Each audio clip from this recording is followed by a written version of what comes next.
Et vous faites comme vous voulez. Donc voilà, après l'arrivée de l'animal. Alors, la cage doit être faite pour l'arrivée de l'octodon. Si cela est possible, vous remarquerez que l'octodon finissent eux-mêmes l'aménagement de leur cage. Si un objet est pas bien placé, il sera vite déplacé. Vous devrez donc vous adapter à l'octodon et c'est non l'octodon qui doit s'adapter à vous.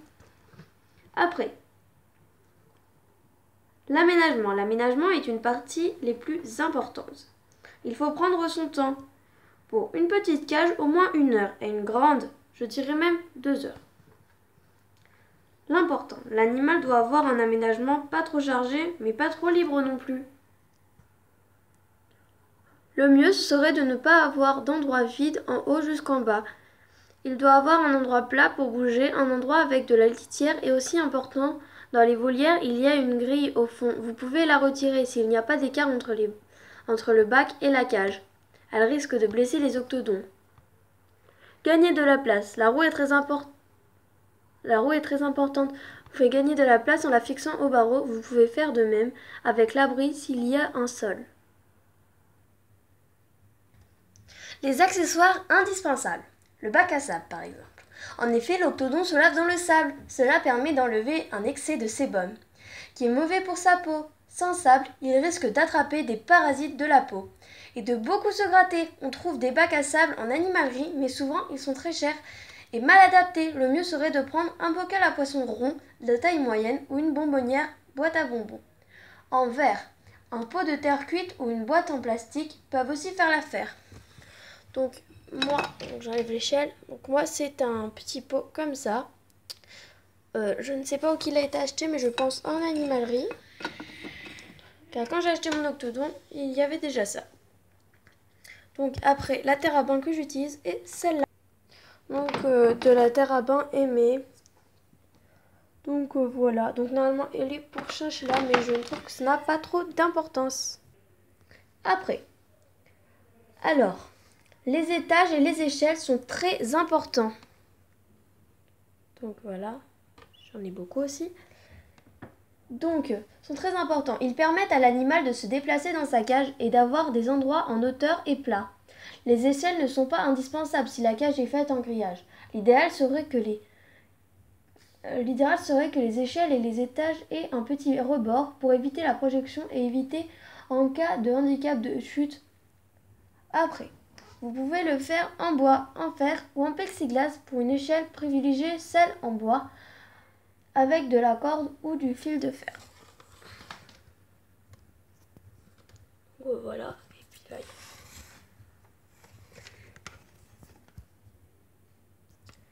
après, le bac ou le râtelier à foin. Pour éviter que le foin soit souillé, pour éviter qu'il y en ait partout dans la cage, vous pouvez prendre une vieille boîte à fer non rouillée ou un râtelier en fer ou en grillage. Si vous le faites vous-même. Alors, donc moi c'est ici. Donc je rentre par là. Après. La cachette, l'octodon est un animal très craintif. Il lui faut donc un endroit où se réfugier. Vous pouvez en acheter ou en faire vous-même.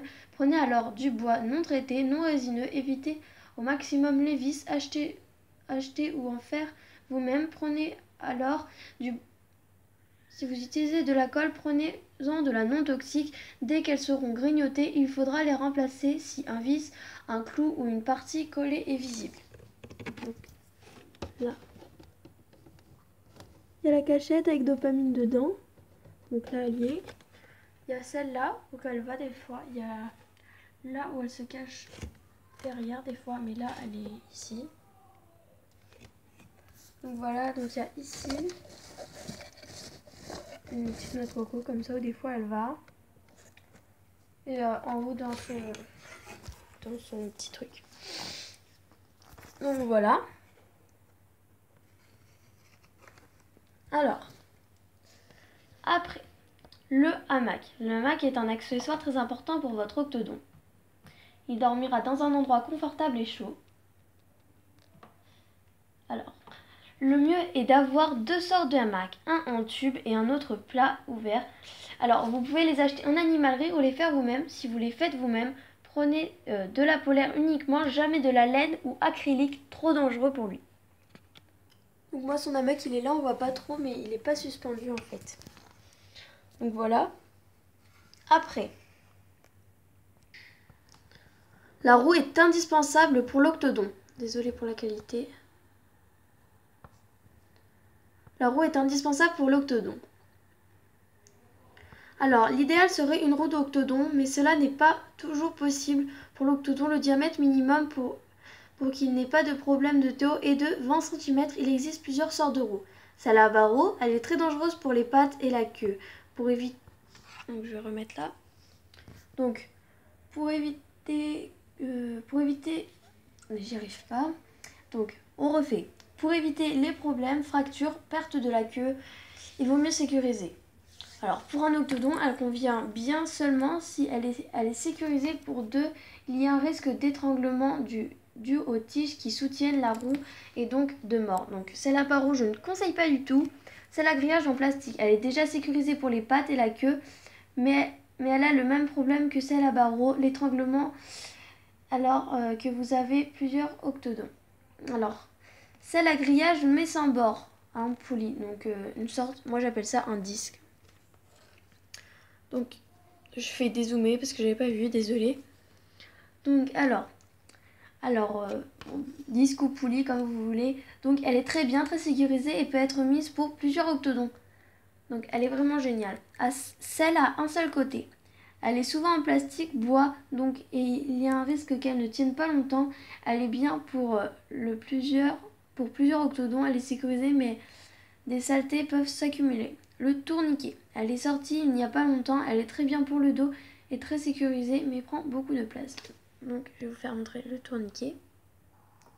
Voilà, un tourniquet, c'est ça. Donc, ça ressemble au disque. Voilà. Donc, après... Je descends parce que j'ai tout écrit. Alors les autres qui ne sont pas indispensables. On peut aussi trouver d'autres accessoires moins importants. Ces accessoires sont souvent commerciaux mais peuvent bien occuper votre octodon. Chaque accessoire a une durée de vie limitée, sauf en cas d'extrême ou que l'octodon ne grignote rien. Voici quelques accessoires. Le tunnel. Les octodons les aiment bien. Ils sont en tissu avec des armatures en fer. Ils peuvent être dangereux en bois et ils le sont moins. Il faut quand même surveiller attentivement le fil de fer qui se trouve à l'intérieur. Ceux qui en plastique sont à proscrire. Il est trop petit car ils peuvent rester coincés dedans. Il n'est pas assez large, taille hamster. Ils peuvent être mangés. Certains octodons ne touchent à rien. Pour eux, c'est un très bon jeu. Favoriser les tunnels. Désolée, encore zoomé. Favoriser les tunnels en carton ou en rouleau d'essuie-tout, sans oublier de les fendre en deux sur la longueur pour éviter les accidents, pour pas qu'ils restent coincés. Donc je vais vous faire montrer une petite image. Voilà, donc là on voit pas très bien. Mais voilà, donc j'ai pas d'autres images. Oh, pardon. Et ceux-là, ils sont à proscrire, donc vaut mieux pas les utiliser, quoi. Après...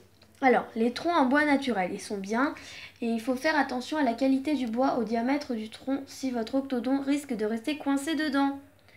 Le je n'arrive pas à prononcer les Sputnik. Bien qu'elle soit en plastique, cet élément est apprécié. L'octodon, il aime faire son nid, dormir en hauteur, c'est aussi un point d'observation. Donc le Sputnik, c'est ça. On voit pas très bien, mais vous voyez ce que c'est en gros.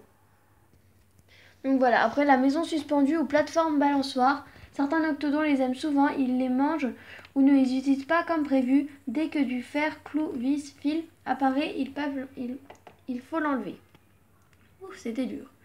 Les inutiles, dangereux et commerciaux, donc tous ceux qui ne servent à rien sauf à vendre.